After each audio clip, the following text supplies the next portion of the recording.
Hi there, and thank you once again for watching this edition of Your City in 5. I'm Ricky Saillas. Now, we're only a few days away from Pope Francis setting foot in our region. In the meantime, the city of El Paso wants to make sure everyone knows how his visit will affect our city. The Pope will hold a Mass in Juarez on February 17th. The city of El Paso is not holding any events locally. However, residents who don't go to Juarez can attend a viewing ceremony at the Sun Bowl put together by the El Paso Catholic Diocese. El Paso police will close several streets that day to make sure everyone is safe. City officials are working around the clock to notify residents and businesses in the South Central area about street closures that will affect their neighborhood. 3 community meetings have been held and more may be coming. The city is also reaching residents door to door, handing out informational flyers. Now here's what you need to know and here's what will be closed.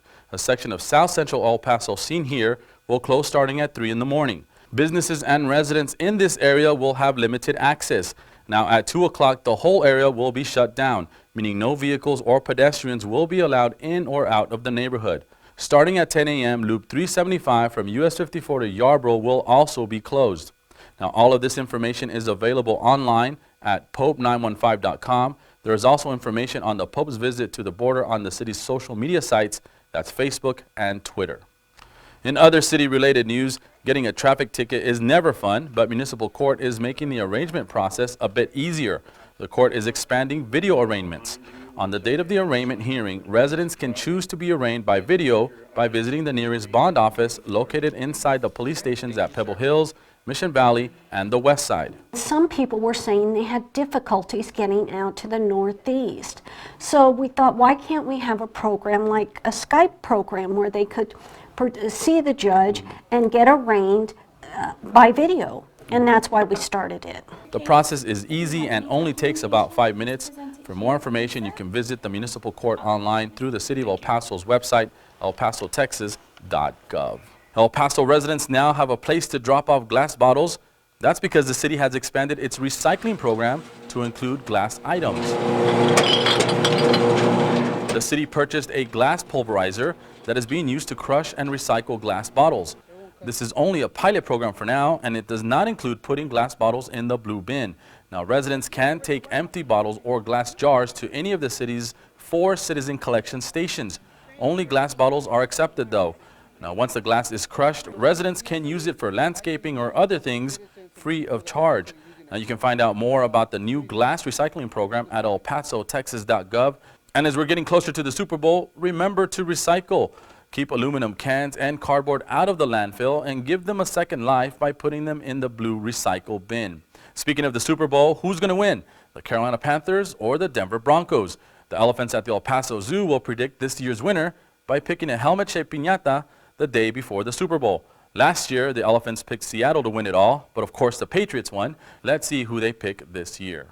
Pet owners, listen up. Animal Services is making it easy to make sure your pet is vaccinated and microchipped. On Wednesday, February 10th, the Animal Services Shelter will be hosting another low-cost clinic. For $24, pet owners can have their pets licensed, microchipped, and vaccinated against rabies. Everything starts at 6 in the morning, but the shelter recommends that you come early since it is first come, first served. If you can't make it out that day, don't worry. Animal Services holds low-cost clinics several times throughout the year. Visit their Facebook page to find out more about upcoming Animal Services events. And speaking of Animal Services, an upcoming adoption event is making it more affordable for you to save a life. The shelter is hosting an adoption celebration the week of Valentine's that will feature $45 pet adoptions. In addition to the reduced rates, the shelter will host a puppy kissing booth. The event is aimed at increasing the number of adoptions during a typical weekend, while encouraging the public to visit their local animal shelter. February is Black History Month, and the El Paso Museum of History is celebrating with a new exhibit. A national exhibit for all the world to see, Visual, Cultural, and Struggle for Civil Rights, is now on display at the museum. The exhibit shows how images and media shaped and changed racial equality in the United States. The very visual exhibit features posters, pictures, and television clips to tell the story. Now, the exhibit will be on display at the History Museum through March. The Museums and Cultural Affairs Department held an official dedication ceremony for the city's newest public art piece called The Cloud. The outdoor sculpture is made of thousands of small steel flaps that move with the wind.